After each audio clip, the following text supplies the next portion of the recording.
سلام سلام ናይ ሞቦይቱ ቤተሰብ ተኸታተልቲ ከመይ እኒኹም ደሕና ዲኹም? ኣነ ደሕና እየ እግዚኣብሔር ይመስገን። ከምቲ ኣነ ደሕና ዘለኽዎ ደሕና ክትኮኑለይ በዓልቲ ሙሉእ ተስፋ እየ። ሎማዓንቲ ከዓ ብሓድሽ ቪድዮ እየ መፅአኩም። ሓድሽ ቪድዮ እንታይ እዩ ተይልኩምኒ ብናይ ስራሕ ማለት እዩ። ኣብዚ ወይዘሮ ኣስቴር ወንጫር ቡና ቀራሪባ ፏ ኣቢላ ኣፍሊሓትልና ማለት እዩ። ቅድሚ ስራሕ እዩ እዚ ብጣዕሚ ተወጢርና ኢና ስራሕ ውዒልና ማለት እዩ። ቡና ነቐደንበሉ ደስ ዝብል መዓልቲ ውዒልና ማለት እዩ። ድሕሪ ቡና ምስታይና ደሞ ውዕለ መዓልቲ ብጣዕሚ ኣብ ድኻም ኢና ውዒልና ክንፍሕፍሕ ክነብል ክነስተኻኽል ክንቅብእ ምናምን ማለት እዩ።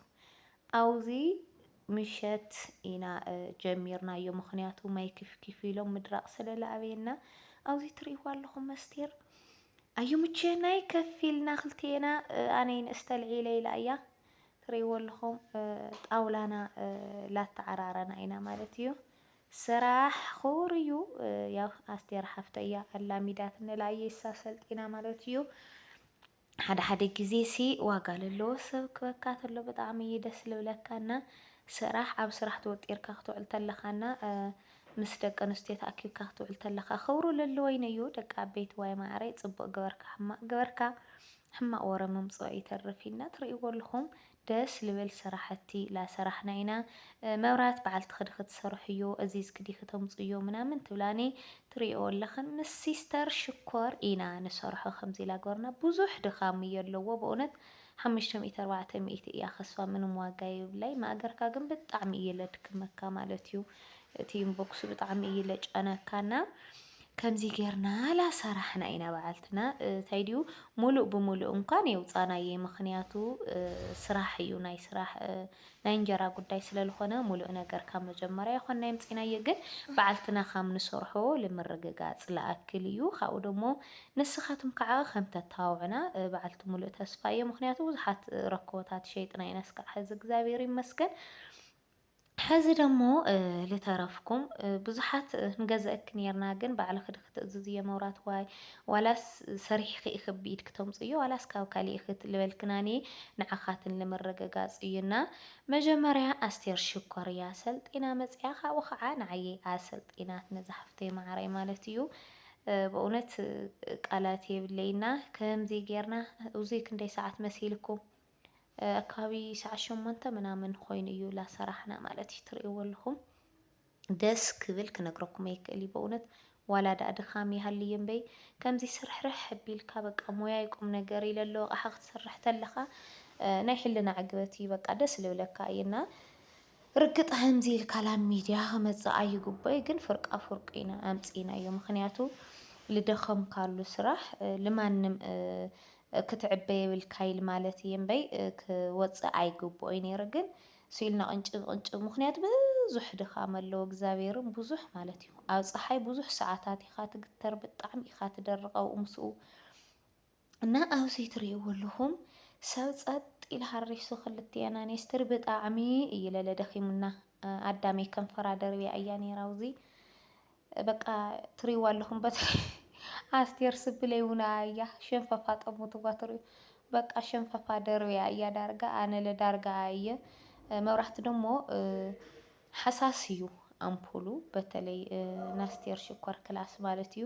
መብራህቲ ኣብዚ ኳስ ንእሽተይ ተጠቒምና ኢና ናይቲ መቕረፂ እምበይ ብዙሕ መብራህቲ የብሉ ክስካዕ ዝስተኻኸል ፀለሎ መሲልና ትሪእና ኣለኹም እዚ ካሜራ እኮ ሓሺ ፅቡቅ ከይገብረናና ንዓኻቱም ፅቡቅ ስራሕ ከም ዝኾነና ከም ተተባብዑና ኢልና ኢና ኖርማል ላሰራሕና ኣምፂናዮ ከመይ ሪኢኹምዎ ስራሕና ጎበዛት ዶ ዋጋ ነውፅእ ዶ ደቂ ዓበይቲ ደቂ መዳም ንውክል ዶ እስኪ ደቂ መዳም እንድሕር ንውክል ኮይና ደቂ መዳም ትውክላ ኢኽን ልብል ኣብ ኮሜንት ፀሓፋልና ማለት እዩ።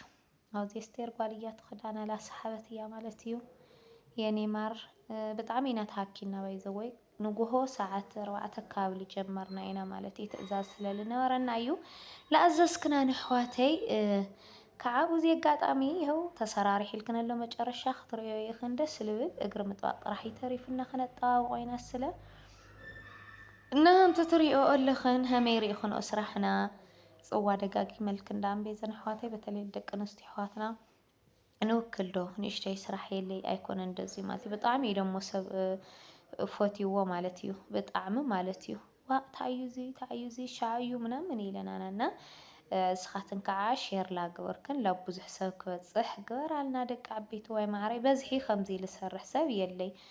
ኣብ መቐለ እንኳንስ ሓንቲ ክልተ ሰብ እዮም ለለዎ ንሕና እኳ ንፈልጦ ማለት እዩ። ሕትመት እንኳስ ብዙሕ ኣይርከብ ኢና ሼር ላገበርክን ኣብፀሓልና ብዙሕ ዓዳጊ ዕዳጋ ክንረክብ ምንቲ ሓደ ሰብ ስራሕ ሰሪሑ ፍረ ፃምኡ ዝረክበሉ ምንታይ መሲልክን ሰሪሑ ክሽወጠሉ ተሎ ስራሕ ክረክብ ተሎ ዕዳጋ ክረክብ ተሎ ኢና ኣብዚ እንታይ ድያ ላለትኒ ደኺምኒ ላለትኒ ዋይ መን ማለይ ደኽሞ ሓጭ እንደማሕያ ለቢሰ እያ ኣነ ስላልክዋና እዚ ላተማጎትና ኢና ሰብኣይ ሰበይቲ ኢና ንመስል ማለት እዩ።